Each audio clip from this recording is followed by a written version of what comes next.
तो चलिए शुरू करते हैं। आज हम लोग हैबर प्रोसेस को समझने वाले हैं। पी ब्लॉक एलिमेंट का एक बहुत ही इंपॉर्टेंट टॉपिक है और इस टॉपिक का नाम है, ध्यान दीजिएगा, इस टॉपिक का नाम है हैबर प्रोसेस। तो इस हैबर प्रोसेस में जो बेसिक बातें हैं, सबसे पहले हम चाहेंगे कि इसके बेसिक्स को आपको समझाना कि आखिर ये प्रोसेस होता क्या है। हैबर प्रोसेस के बारे में, एक मिनट हम सच पेन चेंज कर लें। हैबर प्रोसेस के बारे में ये मेरा क्वेश्चन हुआ, ठीक है।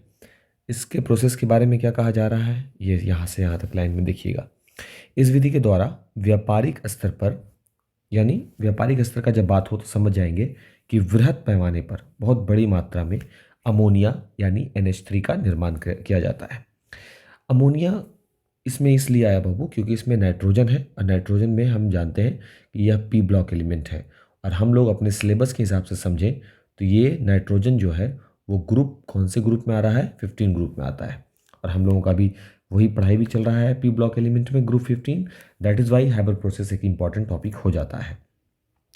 कई बार 2 नंबर के क्वेश्चन में भी आपसे आ जाता है कि हैबर प्रोसेस किसे कहते हैं, या सिर्फ हैबर प्रोसेस में होने वाली रासायनिक अभिक्रिया को लिखिए, या फिर हैबर प्रोसेस में उत्प्रेरक के रूप में किसका इस्तेमाल किया जाता है, या फिर ये कि हैबर प्रोसेस में उत्प्रेरक वर्धक के रूप में किसका इस्तेमाल करते हैं, या फिर हैबर प्रोसेस में दाब और ताप कितना रखा जाता है। तो ये सब बहुत सारे छोटे छोटे क्वेश्चंस के कलेक्शंस इसमें हो जाते हैं। दैट इज़ वाई ये एक अच्छा इंपॉर्टेंट क्वेश्चन बना लेता है अपने आप में। इसके निर्माण की इसके निर्माण की अभिक्रिया में उत्प्रेरक के रूप में हम लोग किसको रख रहे हैं, आयरन के ऑक्साइड को रखते हैं, Fe2O3 को, तुम देख सकते हो, एल्यूमिना Al2O3 को, पोटेशियम के ऑक्साइड K2O को, और बस ये 3 उत्प्रेरक के रूप में होंगे। हमको लगा कोई और होंगे, बट कोई और नहीं है। तो उत्प्रेरक के रूप में 3 हो जाते हैं। एक हो गया Fe2O3 जिसको हम आयरन के ऑक्साइड बोल रहे हैं, एक एल्यूमिना हो गया Al2O3, और एक पोटेशियम के ऑक्साइड हो गए K2O। उत्प्रेरक वर्धक जो उत्प्रेरक की कार्यशीलता को बढ़ाते हैं, उसके रूप में मॉलिबेडेनम का इस्तेमाल किया गया है, MO छोटा देना है। दाब जो रखना है, प्रेशर जो रखना है, वो 200 गुने 10⁵ पास्कल का है। और हम जानते हैं बाबू कि एक atmospheric pressure is equal to 10⁵ pascal लगभग होता है।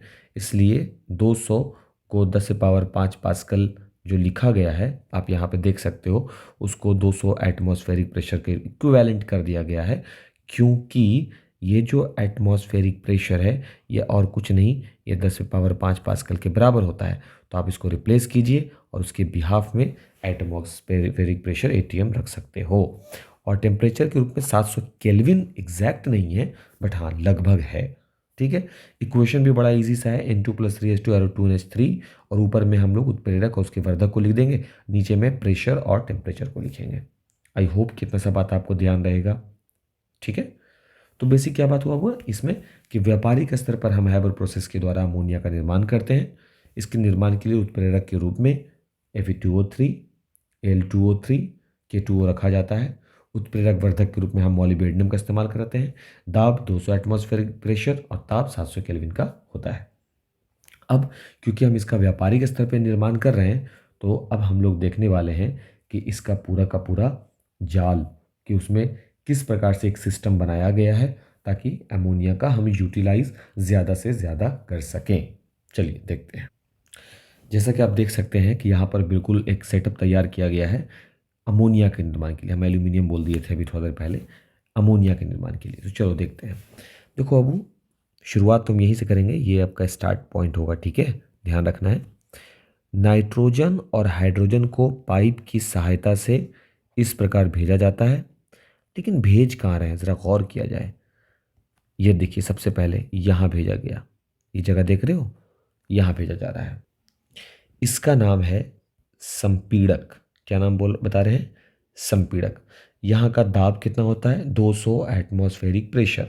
माइंड यू, इस बात का बाबू बिल्कुल ध्यान रखना कि जिस नाइट्रोजन को और जिस हाइड्रोजन को यहाँ भेजा जा रहा है, वो यहाँ से बिल्कुल वही चल तो रहा है, लेकिन अब यहाँ पर वो वैसा नहीं रहेगा।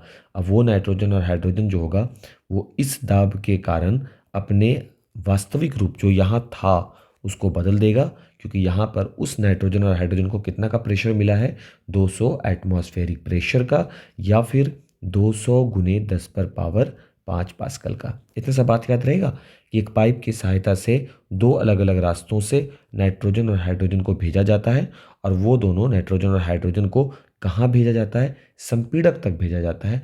उस संपीड़क का दाब कितना होता है? 200 एटमॉस्फेरिक प्रेशर का होता है। सही है बात। इसके बाद इस संपीड़क से एक पाइप लगी होती है। पाइप की सहायता से, देखो ध्यान से, पाइप की सहायता से, ये देखो यहाँ एरो बना रहे हैं बाबू, है ना, उसे कहाँ भेज रहे हैं? एक दूसरे चैम्बर में भेज रहे हैं। ये देखो यहाँ पे एक चैम्बर है लगा हुआ, दिख रहा है ये? हाँ, इसको कहते हैं अभिक्रिया, क्या कह रहे हैं इसको? अभिक्रिया चैम्बर। ठीक है, अब इसका नाम अभिक्रिया चैम्बर है। इसका मतलब क्या है? सारी की सारी अभिक्रियाएं यहीं होने वाली हैं। तो जी हाँ, 200 एटमॉस्फेरिक प्रेशर पर वो जो नाइट्रोजन आया है और 200 एटमॉस्फेरिक प्रेशर पर वो जो हाइड्रोजन आया है, दोनों आपस में रिएक्शन करके NH3 यहीं बनाएगा। आप देख सकते हो Fe2O3 उत्प्रेरक यहीं है, Al2O3 उत्प्रेरक यहीं है, K2O उत्प्रेरक भी यहीं है, मॉलिबेडनम भी यहीं बैठा हुआ है, कैपिटल M और स्मॉल o, और साथ ही यहाँ का तापमान भी लगभग 700 केल्विन रहेगा। यही वो जगह है जहाँ रिएक्शन होगा। रिएक्शन के फलस्वरूप यही वो जगह है जहाँ पर क्या बनेगा? NH3। लेकिन अभिक्रिया के फलस्वरूप जो NH3 बनेगा वो मात्र 15 से 20% ही होगा। अब ये सोचने वाली बात है, क्या बोल सोचने वाली बात है बाबू, कि यहाँ जो बना कौन? अमोनिया NH3, वो मात्र 15 से 20% बनता है। थोड़ा अभिक्रिया को पीछे देखो, दो अलग अलग पाइप के माध्यम से नाइट्रोजन को हाइड्रोजन को भेजा जाता है। कहाँ? एक संपीड़क में। उस संपीड़क कक्ष का दाब कितना होता है? 200 एटमॉस्फेरिक प्रेशर। इसके बाद उस प्रेशराइज्ड नाइट्रोजन और हाइड्रोजन को हम लोग कहाँ भेजते हैं? अभिक्रिया चैम्बर में भेजते हैं। ये सब चीज़ बस इमेजिन करो, ऐसा लगेगा जैसे तुरंत याद हो गया हो। अभिक्रिया चैम्बर में भेजते हैं। अभिक्रिया चैम्बर में पहले से ही उत्प्रेरक के रूप में लोहा के oxide Al2O3, alumina, K2O, potassium oxide मौजूद होते हैं। उसके साथ साथ उत्प्रेरक वर्धक भी होता है। उत्प्रेरक वर्धक के रूप में मॉलिबेडनम होता है। साथ ही टेम्परेचर 700 केल्विन भी होता है। तब ये रिएक्शन जो शुरू में लिखा हुआ था, ये रिएक्शन लागू हो जाता है और इसके फलस्वरूप जो अमोनिया हमको प्राप्त हुआ वो मात्र 15 से 20% है। यानी जितना नाइट्रोजन जितना हाइड्रोजन गया उस पूरे मात्रा का मात्र 20%। तो ये सही चीज़ नहीं हुआ। इसका मतलब क्या होगा? अब यहाँ से उस NH3 को फिर से एक संपीड़क पाइप का मतलब हो गया, ये वो पाइप है जो प्रेशराइज्ड है ना, इस पर दाब लगा हुआ ऑलरेडी, और ये पाइप के माध्यम से NH3 को एक दूसरे डब्बे में डाला जाता है, चैम्बर में पहुंचाया जाता है, जहां पहले से कौन चीज़ रखा हुआ बाबू? जल। फोटो में ये सब चीज़ें जो छूटी हुई होंगी आप इसको मेंशन कर लीजिएगा, ठीक है। वो जो 15 से 20% NH3 था वो कहाँ पहुंच गया? अब यहाँ ध्यान रखिएगा, 15 से 20%।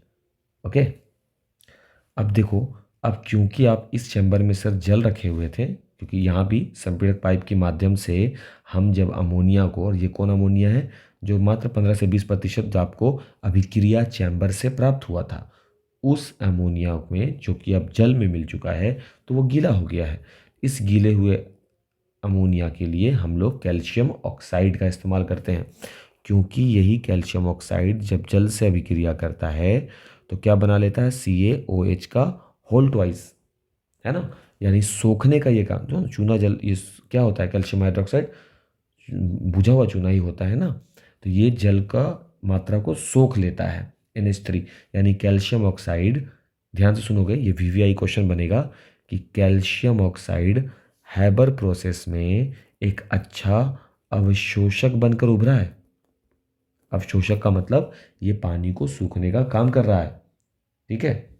और उसके बाद अभिक्रिया में जो नाइट्रोजन और हाइड्रोजन बचे होंगे और ये अमोनिया जो होगा ये फिर से वापस ऊपर जाएगा और घूमते हुए, देखो रेड वाला लाइन आप देख रहे थे, फिर से ये इसमें आकर के मिलेगा, फिर से रिएक्शन चलेगी और ये प्रक्रिया अनवरत चलती रहेगी। कब तक चलती रहेगी ये अभिक्रिया? जब तक कि हमें पूर्ण रूप से नाइट्रोजन और हाइड्रोजन का अपघटन नहीं हो जाता है। हम ऐसे बोलेंगे तो शायद समझ में ना आए, लेकिन फ़ोटो के माध्यम से समझना आसान होता है। एक काम करते हैं, हम यहाँ पर पूरा लिख देते हैं, उसके बाद हम फिर से एक बार समझाने का कोशिश करते हैं।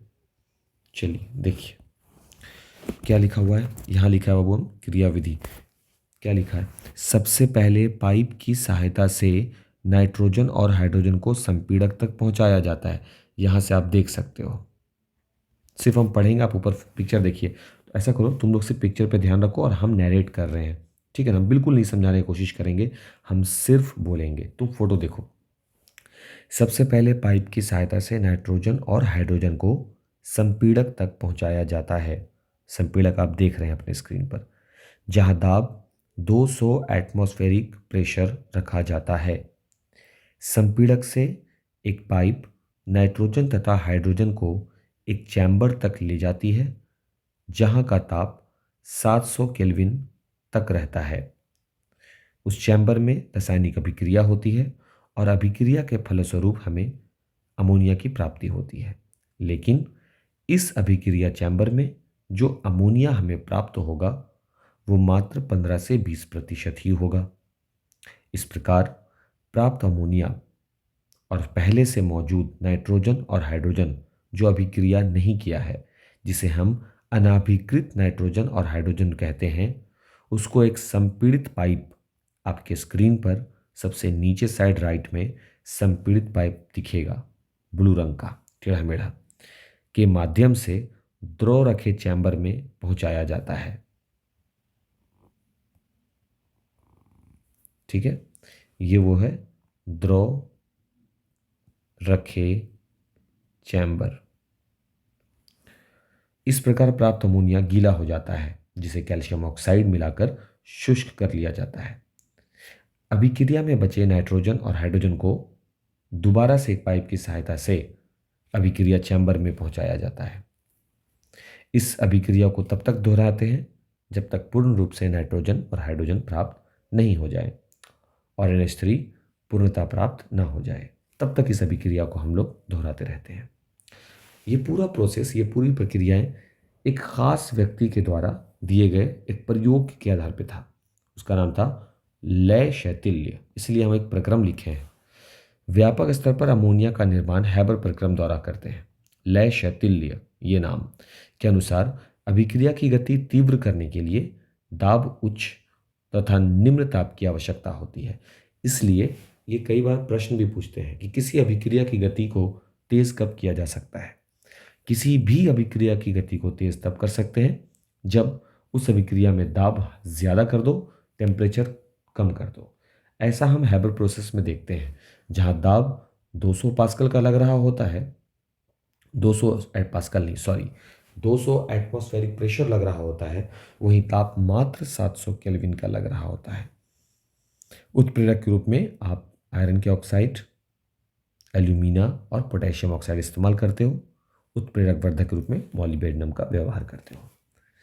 बनाते कैसे हैं इसको? बनाने का तरीका बाबू, सबसे पहले अगर प्रश्न आएगा हैबर प्रोसेस के बारे में बताएं, तो सबसे पहले तुम हैबर प्रोसेस में इस खंड को लिखोगे जो आपके स्क्रीन पर अभी दिख रहा है। सबसे पहला चीज़ होगा, इस खंड को लिखने के बाद आपको उसके प्रक्रम को समझाना होगा, क्योंकि ये ज़रूरी होगा। और प्रक्रम को समझाने के बाद ही आप फोटो बनाएंगे, और फोटो बनाने के बाद नीचे में क्रियाविधि करके, यहाँ पर आप देख सकते हो, क्रियाविधि करके उसके पूरे तथ्यों को, जो भी बचे हुए तथ्य हैं पूरे, जो भी हम ब्लैक से आपके सामने लिखें वो लिखिएगा। लिखेंगे कैसे? आप ध्यान से स्क्रीन देखिएगा। क्रियाविधि से शुरू करना है, 1 मिनट। हाँ, तो लिखेंगे कैसे? क्रियाविधि से आप शुरू कीजिएगा लिखना, ये पूरा लिखिएगा। उसके बाद इस तरह वाले से लिखिएगा। हाइड्रोजन को दोबारा से एक पाइप की सहायता से यहाँ पहुँचने के बाद फिर यहाँ आ जाइएगा, ऊपर अभिक्रिया चैम्बर में पहुँचाया जाता है। इस प्रक्रिया को तब तक दोहराया जाता है जब तक कि पूर्ण रूप से N2H2 प्राप्त ना हो जाए और NH3 पूर्णता प्राप्त ना हो जाए। फोटो के साथ फोटो पहले बना दीजिएगा और उसके बाद क्रियाविधि लिखिएगा। फिर से एक बार हम रिपीट कर दें, पहले हैबर प्रक्रम क्या है वो लिखना है, उसके बाद आपको प्रक्रम के बारे में लिखना है, और उसके बाद आपको फोटो बनाना है, और फोटो बनाने के बाद क्रियाविधि दे देनी है। इतना सा काम आप कीजिए, हैबर प्रोसेस यहीं पर समाप्त हो जाएगा। ठीक है, थैंक यू।